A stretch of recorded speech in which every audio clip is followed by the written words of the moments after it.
Masechet Yoma Daf He. On va commencer par Daf Dalet Amud Bet, les 6 dernières lignes. Miklal de Tarvaihu, Svira Lehu, Miluim, Kol HaKatuv Bahem, Me'akev Bahem. Deitmar, Miluim, Rabbi Yochanan ve Rabbi Hanina. Had Amar, Kol HaKatuv Bahem, Me'akev Bahem. Had Amar, Davar HaMe'akev Ledorot, Me'akev Bahem. She'en Me'akev Ledorot, En Me'akev Bahem. Tistayem, de Rabbi Yochanan, Hu de Amar, Kol HaKatuv Bahem Me'akev Bahem, Mideka Amar le Rabbi Shimon ben Lakish. Mideka Amar le Rabbi Shimon ben Lakish, le Rabbi Yochanan. Ima Miluim, Kol HaKatuv Bahem Me'akev Bahem, Velo Kamehadar le Velo Mide, Tistayem. Vous vous souvenez, Rish Lakish et Rabbi Yochanan étaient en mahloket quant à la référence à partir de laquelle on déduit ce principe de la Mishnah. Comme quoi le Kohen Gadol devait être isolé 7 jours avant Kippour, séparé de son foyer conjugal, pour être installé dans une salle attenante au Beth Amikdash, l'Ishkat par Hedrin. Ou par Hedrin, ça dépend des versions. En tout cas, Rabbi Yochanan l'a déduit de Miluim, c'est-à-dire les 7 jours de rodage avant le Rosh Chodesh Nissan, où on avait intronisé Aaron à Cohen en tant que Kohen Gadol et ses enfants en tant que Kohen Idiot.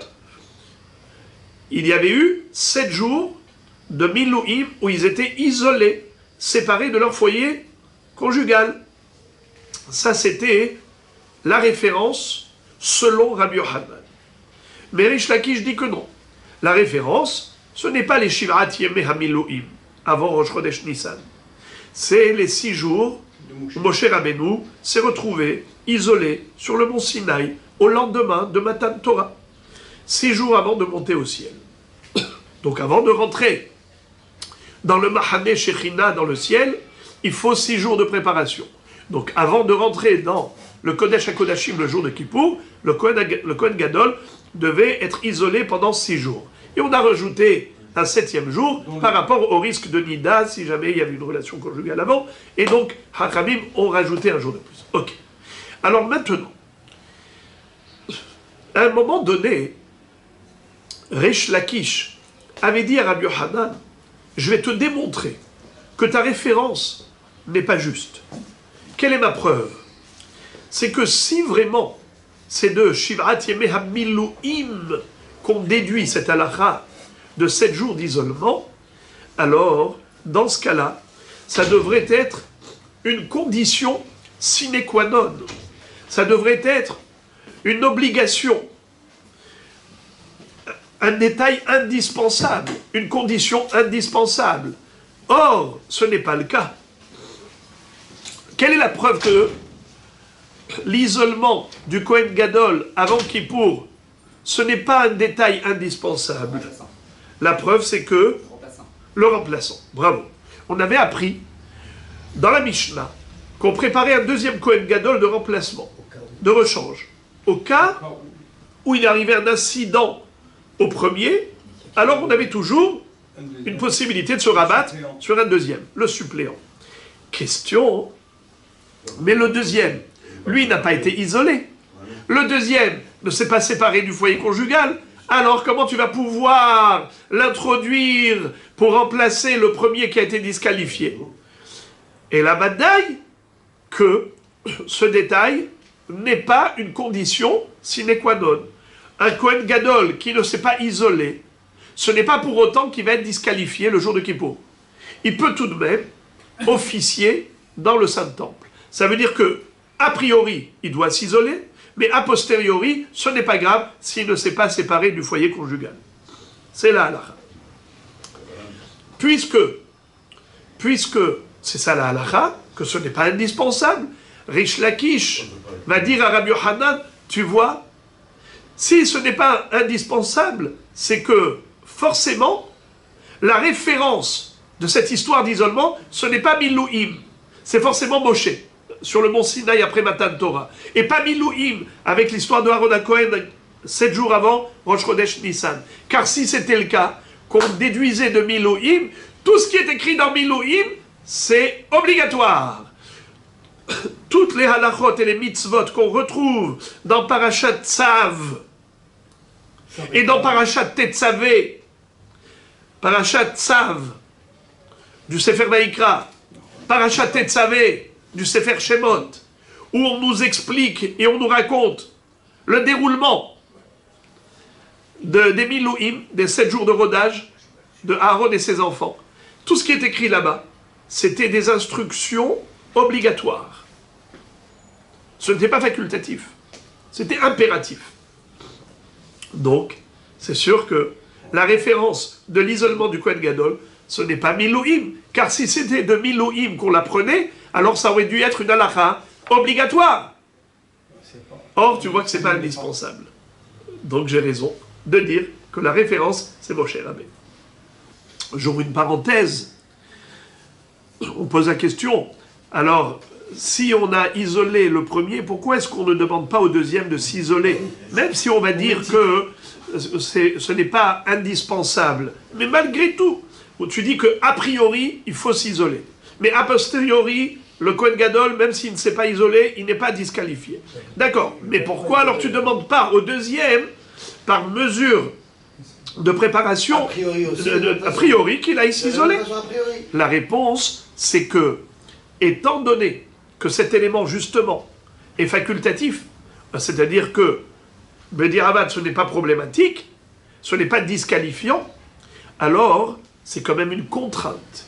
Alors cette contrainte, on l'impose a priori à celui qui va réellement exercer le sacerdoce. Mais le deuxième, il y a très peu de chances qu'il soit introduit en tant que Kohen Gadol. Ça veut dire que la probabilité, elle est faible. Étant donné que la probabilité, elle est faible, alors on ne va pas lui imposer une contrainte qui, dans l'absolu, n'est pas indispensable. C'est-à-dire que si c'était sûr qu'il allait remplacer, on lui aurait dit, monsieur va t'isoler. Mais comme ici, le pourcentage qu'il remplace est très faible, d'ailleurs même la Gemara va dire qu'à la limite, c'était 0,001% qui remplace. Et pourquoi juste on préparait? C'est pas parce qu'on avait peur que Béhémet, le Kohen Gadol, allait disqualifier. C'était pour stimuler. C'était pour stimuler le premier Kohen Gadol. On lui dit, monsieur, il y a la concurrence qui t'attend. Il n'y a pas mieux pour stimuler que la concurrence. Mais est-ce que dans l'histoire, c'est arrivé déjà? Non, justement, parce que les gens, justement, ils faisaient très attention quand ils savaient qu'ils allaient avoir un concurrent. Ils avaient le concurrent derrière. Alors, les frères et les amis. Exactement, ça c'est ce que dit Rabbi Rish Lakish. Alors maintenant, les frères et les amis, on a ici une mahloket, même par rapport à cela. Quand tu me dis que Milouim, tout ce qui est écrit dans Milouim, dans la paracha de Tetzavé et paracha Tzav, tu me dis que ce sont des obligations indispensables, c'est-à-dire ce sont des impératifs, c'est pas facultatif. Or, la prisha, l'isolement du Kohen Gadol avant Kippour, ça, ce n'est pas indispensable. Qui est celui qui dit que les Milouim, tout ce qui est écrit dans la paracha de Milouim, c'est indispensable comme détail? Ce sont des conditions sine qua non. Qui le dit? C'est pas Rabbi Hanina. C'est Rabbi Yochanan et Rish Lakish.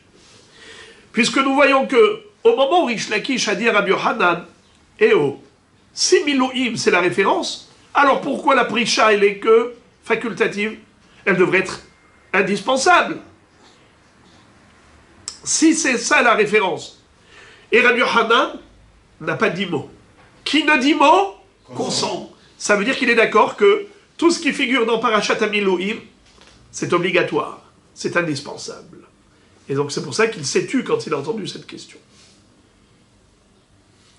Alors maintenant, c'est qui dit que non? Même si c'est écrit dans Parashat HaMilouim, il y a des détails de Parashat HaMilouim qui sont impératifs, indispensables, mais il y a des détails qui ne sont pas indispensables. C'est qui dit ça? C'est Rabbi Hanina. Et qu'est-ce qu'il dit? Les détails qu'on va retrouver comme indispensables dans les générations à venir, Ça, c'était indispensable même dans Shiv'at Yemei HaMiluim.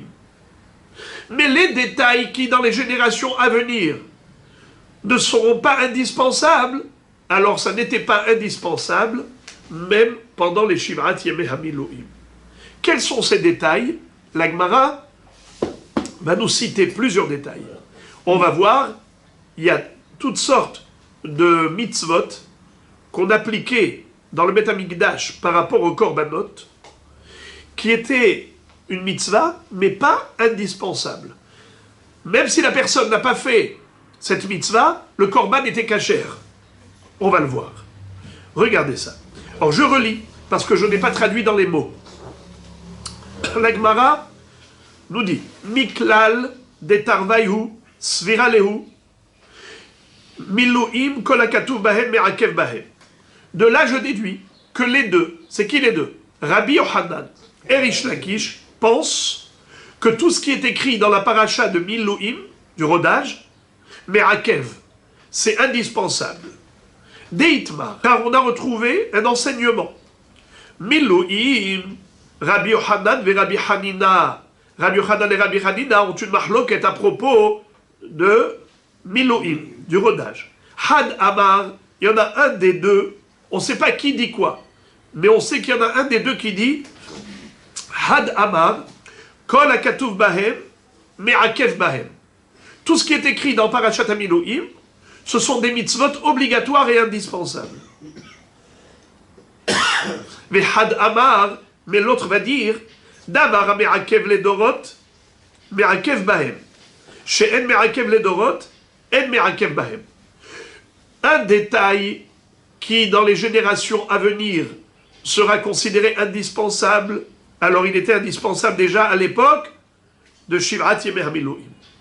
Par contre, des détails qui, dans les générations à venir, seront considérés comme non indispensables, pas indispensables, eh bien même à l'époque du rodage du Beth Amikdash, c'est-à-dire les Shiv'at Yemei HaMiluim, avant la construction du Mishkan, C'était aussi... ce n'était pas indispensable. Maintenant, qui a dit quoi? La Gemara nous dit, Rabbi Yochanan et Rabbi Hanina sont en mahloket, il y en a un qui a dit ceci, il y en a un qui a dit cela. Mais on ne nous a pas dit qui a dit quoi. La Gemara dit, moi je vais te dire qui a dit quoi. Tistayem, certainement, des Rabbi Yochanan ou des Amar, Kol HaKatuv Bahem Me'akev Bahem. C'est Rabbi Yochanan qui a dit que tout ce qui est écrit dans Miluim, c'est Me'akev. Mideka Amar le Rabbi Shimon ben Lakish le Rabbi Yochanan, Im Miluim, Kol HaKatuv Bahem Me'akev Bahem, Velo Kamehader le Velo Mide, Tistayem. Ça veut dire, du fait que, au moment où Rish Lakish a adressé cette objection à Rabbi Yochanan, Rabbi Yochanan s'est tu, ça veut dire qu'il est d'accord. Qu'est-ce qu'il lui a donné comme objection? Il lui a dit, si c'était vrai que Miluim sert de référence pour les 7 jours d'isolement du Kohen Gadol, alors ces 7 jours d'isolement devraient être indispensables. Or la halakha, elle est que ce n'est pas indispensable. La preuve, c'est que le remplaçant n'a pas besoin d'isolement. Donc, et Rabbi Yochanan s'est tu. Donc il est d'accord. Du fait qu'il s'est tu, ça veut dire qu'il est d'accord que Miluim, tout ce qui est écrit dans Miluim, c'est obligatoire et indispensable. Voilà. Maintenant, la Gemara demande Maï Benayhu. Quelle est la différence entre eux? C'est-à-dire, d'après Rabbi Yochanan, tout ce qui est écrit dans Miluim, c'est obligatoire. D'après Rabbi Hanina, ça dépend. Il y a des détails obligatoires, il y a ceux qui ne le sont pas. Lesquels sont obligatoires? Ceux qui seront obligatoires dans les générations à venir. Mais les détails qui ne seront pas obligatoires dans les générations à venir, c'est pas indispensable, même à l'époque de Miluim. La Gemara pose la question, elle dit, c'était quoi ces détails qui n'étaient pas indispensables? Maï Benayhu, quelle est la différence entre les deux? C'est les détails qui n'étaient pas indispensables. C'est quoi ces détails? Ceux qu'on va retrouver dans les générations à venir qui ne sont pas indispensables. C'est quoi? Voici. On va avoir, les amis, plusieurs propositions. Et c'est là que maintenant va se focaliser notre étude. Les détails non indispensables dans le Beth Amikdash par rapport au Korbanot. Premier, Amar Rabbi Yosef, Smicha. Rabbi Yosef nous dit, c'est la Semicha. Vous savez c'est quoi la Semicha? L'appui des mains. Lorsqu'on avait un korban, on mettait les deux mains sur la tête du korban, on devait appuyer fortement avant le sacrifice, avant la shrita. Le propriétaire du korban devait appuyer de ses deux mains fortement.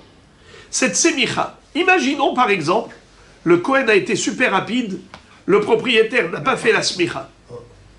Est-ce que le korban maintenant il est kasher ou pas kasher? Kasher. Donc la smicha est une mitzvah, elle est nécessaire. Obligatoire. Mais, je ne veux pas dire pas obligatoire, c'est obligatoire mais pas indispensable. Comme ça je veux dire. Obligatoire mais pas indispensable. Ça veut dire que ça n'invalide pas le korban. Il n'est pas disqualifié pour autant. Même s'il n'a pas fait, a posteriori, ce n'est pas grave. Alors, regardez ça.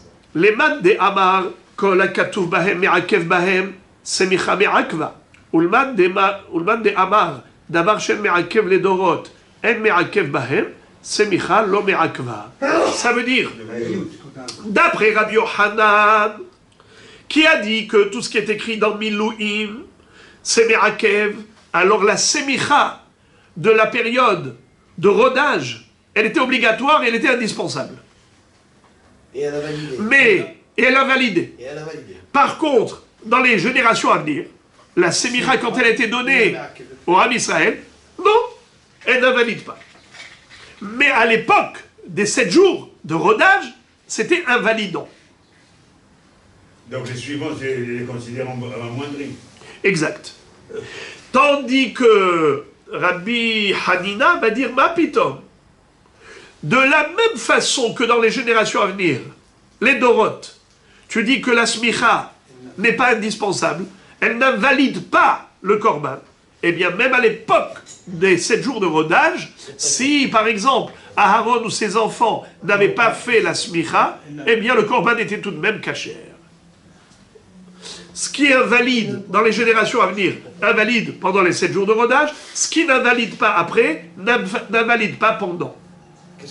Juste pour essayer de comprendre comment il pourrait y avoir des détails qui sont indispensables et d'autres qui ne le sont pas. Il faut comprendre qu'il y a des actions qui engendrent un résultat. C'est-à-dire, il y a des mitzvot où il n'y a pas de résultat. Je prends le lulav, je mets le fili, je fais une action, vézéo. Mais le korban, c'est pour engendrer un résultat. La kapara. Alors il y a l'action de la mitzvah, c'est la mitzvah. Mais il y a aussi le résultat, c'est la kapara, l'expiation de la faute. On est en train de te dire que pour le résultat, même si tu as manqué ces détails dans la mitzvah, le résultat tu l'obtiendras. Mais tu n'as pas fait la mitzvah. Ça veut dire qu'au niveau de la récompense, là-haut dans le ciel, il te manquera des détails dans la mitzvah. Ça c'est sûr que ça manque. Mais ça n'invalide pas par rapport au résultat requis, qui est la kapara du korban. Le sacrifice est tout de même valable, et il y aura la kapara. Mais tu n'auras pas fait la mitzvah bishlemut. Comme quelqu'un qui a fait une mitzvah, quelqu'un qui n'a pas fait une mitzvah, et bien celui-ci n'a pas fait la mitzvah. Là on est en train de parler du résultat. Uldorot. Minalan de l'Omerakva, la Gemara dit, c'est bien beau de me dire que la semicha, ce n'est pas indispensable dans les générations à venir, mais pendant la période de Milouim, mahloket. Rabbi Yochanan disait que c'était indispensable, Rabbi Hanina disait que même à cette époque, ce n'était pas indispensable. Mais attends, pourquoi vous êtes tous d'accord pour dire que la semicha n'est pas indispensable pour les générations à venir? D'où vous avez tiré ça? Detania, Vesamach, Venirza. Il est écrit dans le Passouk, vous ne l'avez pas sous les yeux le Passouk, Vesamach Yado, Al Rosh Haola, Venirtzalo, Lechaper Alav. Il va appuyer de sa main sur la tête de l'Holocauste, et c'est comme ça qu'il va être agréé pour obtenir la kapara. Alors, la Gemara tout de suite pose la question, elle dit Vechi semicha mechaperet Vehalo en kapara ela badam shenemar ki adam hu bannefesh yechaper. Ma Talmud lomar vesamar venirtza. Qu'est-ce que ça veut dire? Je comprends pas. Comment, quand on parle de vesamar, tu vas appuyer venirtzalo lechaper. Ce sera agréé pour la kapara, s'il a appuyé de ses mains. Mais la kapara, on l'obtient par l'aspersion du sang. C'est quoi qui est le facteur de l'expiation par le biais du korban? C'est lorsqu'on prend le sang après la shrita et qu'on va asperger les angles du misbéar. Alors là, on a la kapara. C'est un passouk clair qui dit Ki haddam hu ban nefesh yechaper. Ki haddam hu ban nefesh yechaper. Le sang, c'est lui qui est mechaper. Alors comment tu m'as dit dans ce passouk la smicha mechaper? Alors la Gemara dit comme ça She'im asa'a lismicha shiare mitzvah ma'ale alav katuv ke'ilu lo kiper vechiper. Qu'est-ce que ça veut dire? Si la personne a mal agi, elle a considéré la smicha comme étant un détail négligeable. Il a considéré, comment on appelle ça, shiari mitzvah, un reste de la mitzvah, comme quelque chose qu'on peut laisser comme un reste. Et il n'a pas fait, par mépris, shiari mitzvah. Alors celui-là, lo chiper vechiper. Il n'est pas agréé, mais il est agréé. C'est quoi ça? C'est ce qu'on a dit tout à l'heure. J'ai expliqué que l'objectif d'un korban, c'est d'obtenir l'agrément pour la kapara. Ça, tu l'obtiendras. Mais, toi, en tant qu'homme, vis-à-vis d'un Kadosh Baruch Hu, tu n'es pas apprécié. Parce que Kadosh Baruch Hu t'a demandé quelque chose. Qu'est-ce que tu as fait? Tu n'as fait que ce qui est obligatoire. Que les détails qui sont invalidants. Ça, tu as assumé. Mais tout ce qui était en plus, des choses qui prouvent et démontrent l'amour que tu as de la mitzvah, c'est que tu fais la mitzvah à la perfection.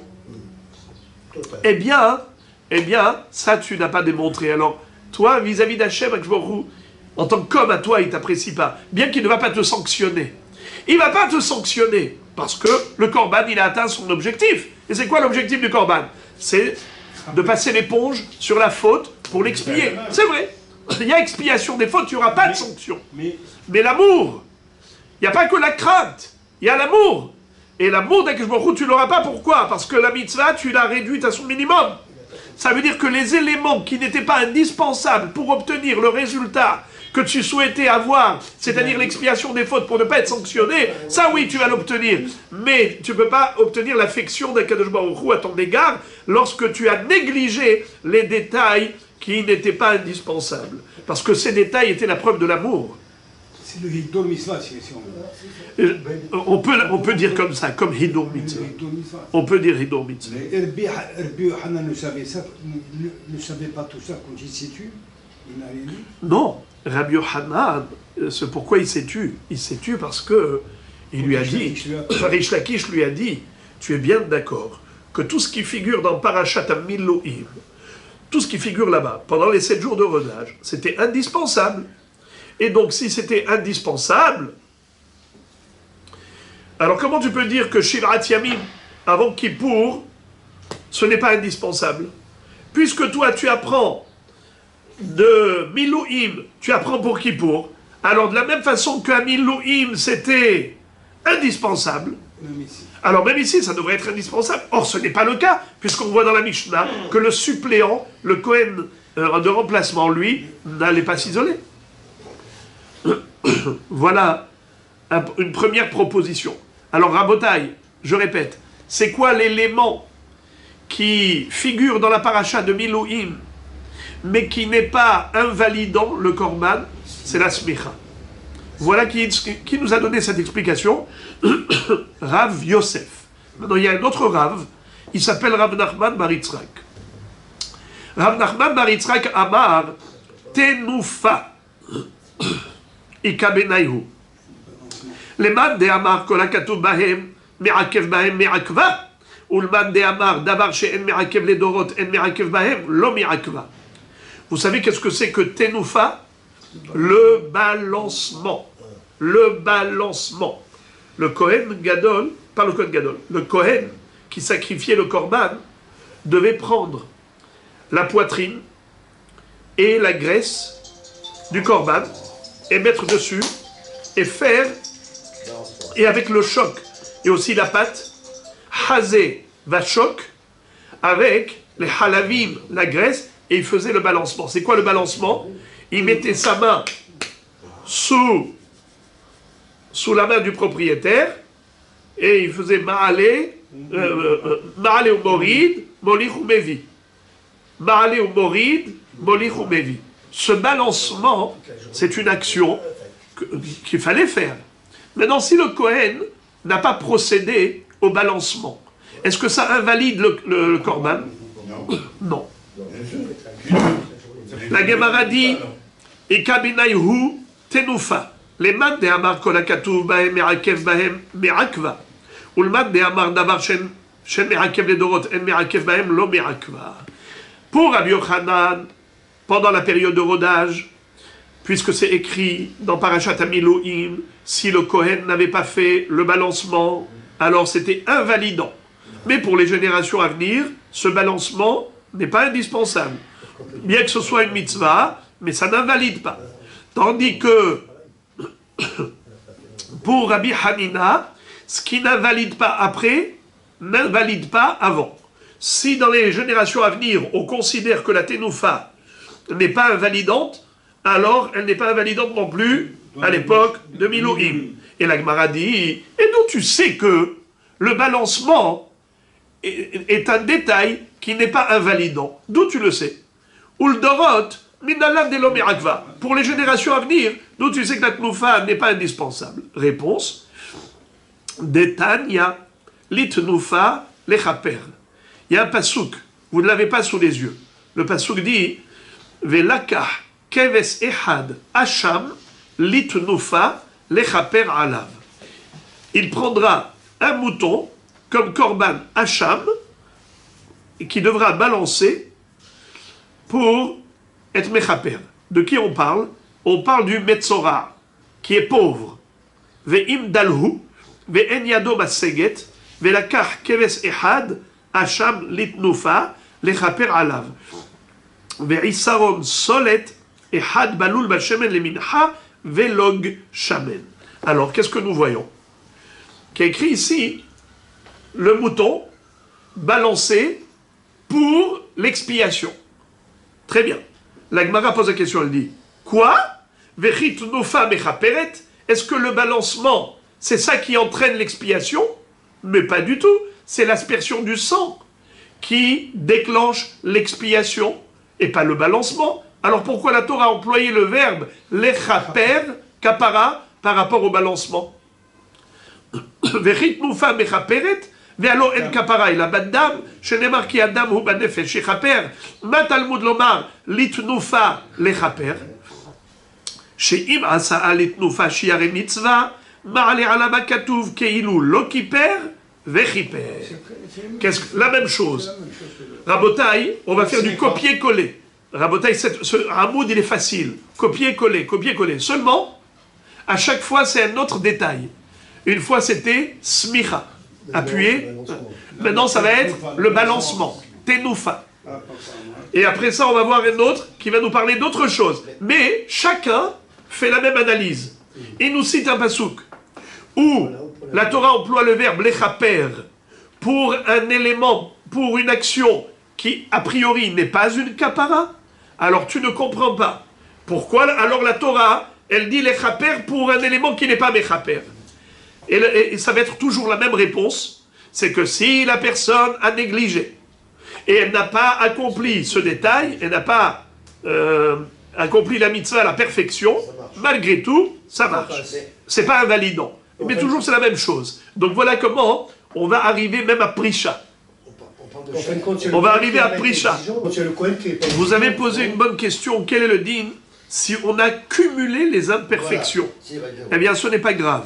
C'est-à-dire, même si le bonhomme, par exemple, n'a pas fait la smicha, n'a pas fait la tnoufa, n'a pas fait ce qu'on va voir, c'est pas grave.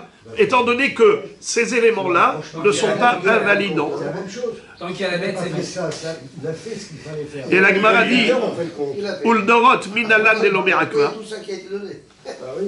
Detania litnufa lechaper. Bechit enufa mechaperet, vealo en kapara el abadam, shenemar ki adam ou ban nefesh shechaper, ou matalmud lomar.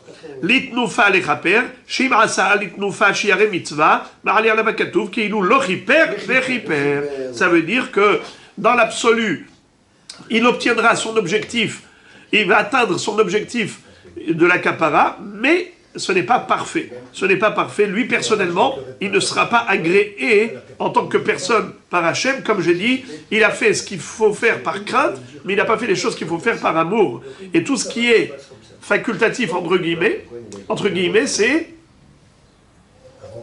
la preuve de l'amour. Rav Papa Amar, Perishat Shiv'a, Ika Benayhu. Les man de Amar Kolakatu Bahem, Me'akev Bahem, Me'akva. Ulman de Amar, Davar Shenu Me'akev le Dorot, Eno Me'akev Bahem, Lo Me'akva. Rav Papa te dit, tu veux savoir quel est l'élément qui ne sera pas indispensable dans les générations à venir, c'est la prisha, l'isolement. La séparation du Kohen Gadol 7 jours avant Kippour de son foyer conjugal. Certes, c'est nécessaire, mais ce n'est pas indispensable. Comme on avait dit, tout de suite Agmara va poser la question, d'où on le sait. Mais d'abord, c'est cela à quoi faisait allusion Rabbi Hanina. La prisha, l'isolement, c'est indispensable, oui ou non? Dans les générations à venir, non, ce n'est pas indispensable. Mais à l'époque des Milouïm, c'était indispensable. D'accord? C'est-à-dire, pour Rabbi Hanan, excusez-moi, pardon. Pour Rabbi Hanina, ce qui n'est pas indispensable pour les générations à venir, n'était pas indispensable non plus à l'époque des Milouïm. Mais pour Rabbi Hanan, bien que dans les générations à venir, ce n'est pas indispensable, mais à l'époque, c'était indispensable. Tout ce qui est écrit dans Milouïm, c'est obligatoire et invalidant. Alors, j'ouvre une parenthèse. On a ici une très belle réponse au profit de Rabbi Hanan par rapport à la couchia que Rish Lakish lui a posée. Qu'est-ce que lui avait dit Rish Lakish? Il lui a dit, mais si la référence est Milouïm, comme pour Milouïm c'est indispensable, alors même pour Yom Kippourim, ça devrait être indispensable. Or, nous avons la preuve que non. Et d'ailleurs, la Gemara dit, d'où on sait, Uldorot minalan de l'omirakva, pour les générations à venir, d'où sait-on que ce n'est pas un détail invalidant l'isolement du Kohen Gadol? Midekatane matkini, velo katane mafrishin. On a dit par rapport au suppléant qu'on prépare un deuxième Kohen Gadol de rechange, mais il n'est pas dit de lui qu'on le met en isolement. Sous-entendu que si jamais il arrivait un incident au premier, et que le deuxième allait le remplacer, il allait le remplacer même sans isolement préalable. Sous-entendu que ce n'est pas une condition sine qua non. D'accord. Mais Rabotai, ça permet maintenant de comprendre Rabbi Hanan. Rabbi Hanan qui avait dit que la référence, c'est Milouïm. Certes, la référence, c'est Milouïm. Mais il peut y avoir des détails qui, à propos de Milouïm, sont indispensables. Mais pour les générations à venir, ce n'est pas indispensable. Une excellente réponse au profit de Rabbi Hanan. Comme nous retrouvons plusieurs détails, Smicha, Tenoufa, Prisha, à l'époque de Milouïm, en effet, c'était indispensable. Mais pour les générations à venir, en effet, on n'a pas besoin. C'est-à-dire que même si le Kohen Gadol n'a pas fait cette prisha, malgré tout, la Avoda de Yom Kippourim, elle était kshera. Ou bien si le propriétaire n'a pas fait smicha du korban, ou le Kohen n'a pas fait la tenoufa aussi du chazé bachok, le korban n'est pas invalidé pour autant. Donc de là, on a aussi une excellente réponse pour Rabbi Hanan. Ravina Amar, Ribouille Shiv'a, ou Meshiha Shiv'a, Ika Benayhu. Qu'est-ce que ça veut dire? Vous savez que un Kohen, Hediot, comment est-ce qu'il comment est-ce qu'il va servir dans le Beth Amikdash? Il va servir avec 4 begadim. Michnasaim, Kutonet, Migbaat et Avnet. Mais le Kohen Gadol, il a Ribouille begadim. Il a des begadim supplémentaires. Il en a 8. Il en a 4 supplémentaires. Il y a le tzitz, il y a le meril, il y a le hoshen, le ephod et la mitznefet à la place de Migbaat. Alors maintenant, qu'est-ce qu'il fait? Ravina amar ribouille shiv'a ou meshicha shiv'a ikabenayhu. Comment un Kohen peut rentrer en fonction? Comment il peut rentrer en fonction? Eh bien, il faut ribouille begadim et meshicha. Porter les 8 vêtements du Kohen Gadol, et en plus avec l'onction, avec l'huile d'onction sur la tête, ou ben risser enav. Alors, la Gemara nous dit comme ça, c'est ça la différence. Ribouille shiv'a ou meshicha shiv'a. Pendant 7 jours consécutifs, il doit porter chaque jour les 8 vêtements du Kohen Gadol, et il doit être oint chaque jour pendant 7 jours. D'accord? Les man de Amar, Kol HaKatuv, Bahem Mirakev, Bahem Mirakva.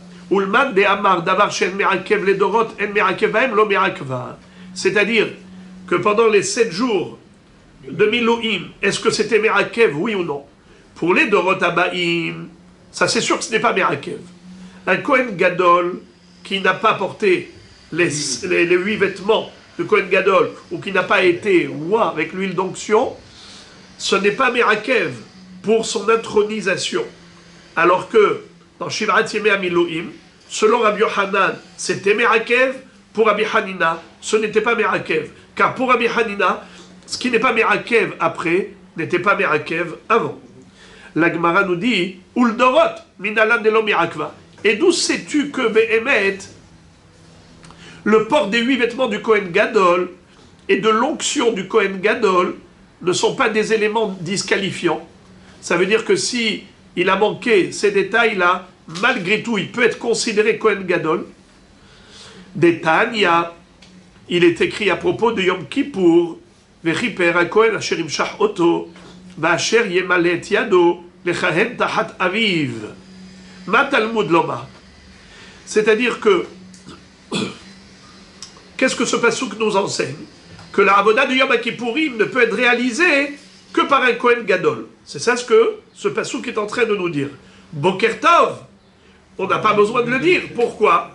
Car, de toutes les façons, quand on voit dans Parashat HaHaremot, on voit clairement que tout a été enseigné à Aaron HaKohen. C'est Aaron le Kohen Gadol qui devait effectuer tout le programme du culte sacrificiel du jour de Kippour. Donc c'est clair que c'est que le Kohen Gadol qui est habilité. Alors pourquoi la Torah avait besoin de dire à propos de Kippour, Vechiper HaKohen asher imshach oto, v'asher yemalet yado lechahen tahat aviv. Ma Talmud lomar, le Kohen qui a été oint et qui aura remplacé son père. Boker Tov, mais c'est évident. Réponse. Les fiches de Emar, Shivat yamim ilbasham HaKohen tahtav מבניו, אין לי אלא נתרבה 7 ונמשך 7. נתרבה 7 ונמשך יום אחד. נתרבה יום אחד ונמשך 7. מניין? תלמוד לומר, אשר ימשך אותו, ואשר ימלא את ידו, מכל מקום. Qu'est-ce que ça veut dire? Il est écrit dans Parashat Tetzavé, à propos de Kippour, que Shivat Yamim, pendant 7 jours, il bacham un Kohen Tartav mi banav. Les descendants du Kohen Gadol, les fils du Kohen Gadol, vont devoir porter ces vêtements-là. En li ela shenitrabbe shiv'a venimshach shiv'a. A priori, de ce pasouk, je peux déduire qu'il faut exiger de porter les vêtements du Kohen Gadol pendant 7 jours et d'être oint pendant 7 jours. D'où je sais que même un jour me suffit. Un jour de port des vêtements ou un jour d'onction me suffit.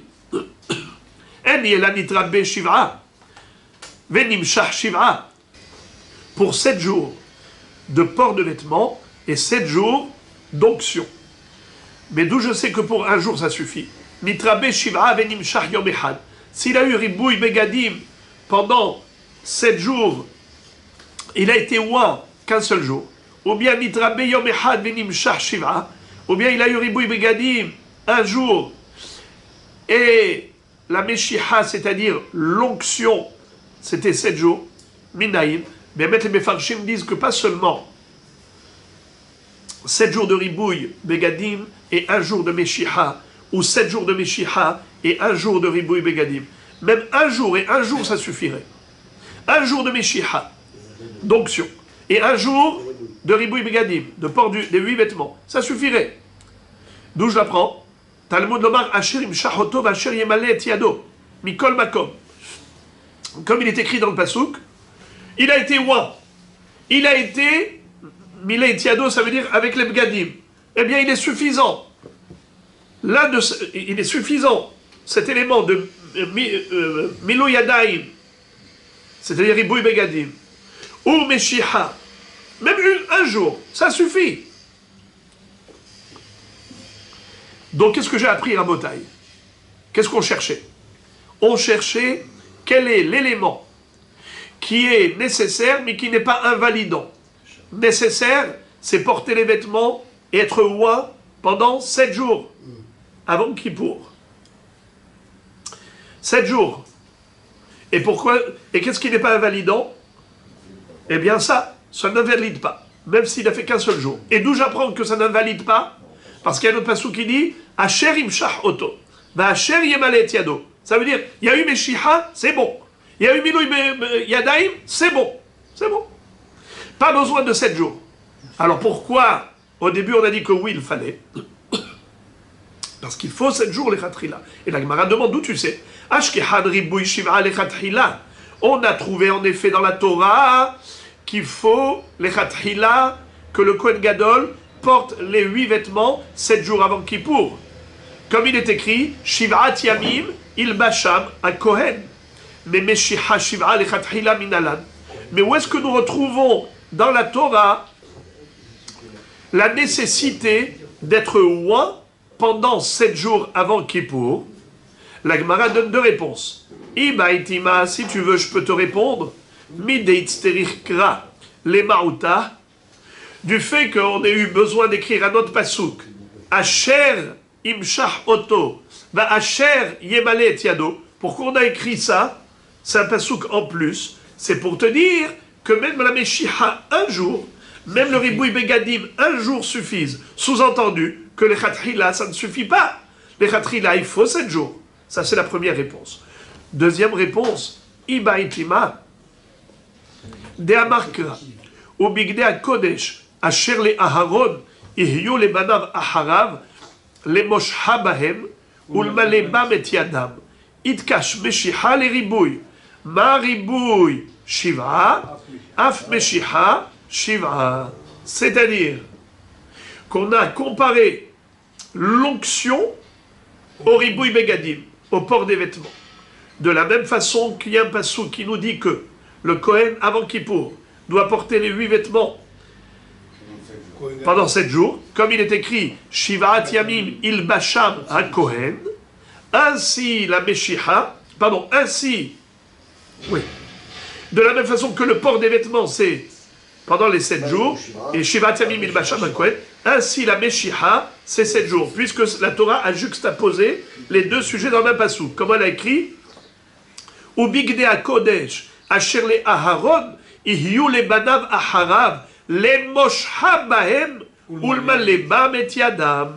Donc les Mosha, Ulma le Yadam. Donc tu vois que la Torah, elle a comparé la Meshicha au Ribouy Begadim. Si Ribouy Begadim, ça doit être 7 jours avant Kippour, ainsi la Meshicha doit être 7 jours avant Kippour. Mais tout ça, c'est les Khatrila, a priori. Mais a posteriori, si ça n'a pas été fait, juste un jour, eh bien tout va bien. Ce n'est pas invalidant. Alors les amis, on a terminé. On a terminé. Alors, venez, on va essayer de résumer. On va récapituler. 1, 2, 3, 4. C'était quoi les quatre éléments? D'abord, qu'est-ce qui se rappelle? Smicha. Après, Denoufa, balancement. Après, Prisha. Et après, Riboui Begadim ou Meshicha. Riboui Begadim ou Meshicha. Très très bien, voilà, on a terminé une sugia.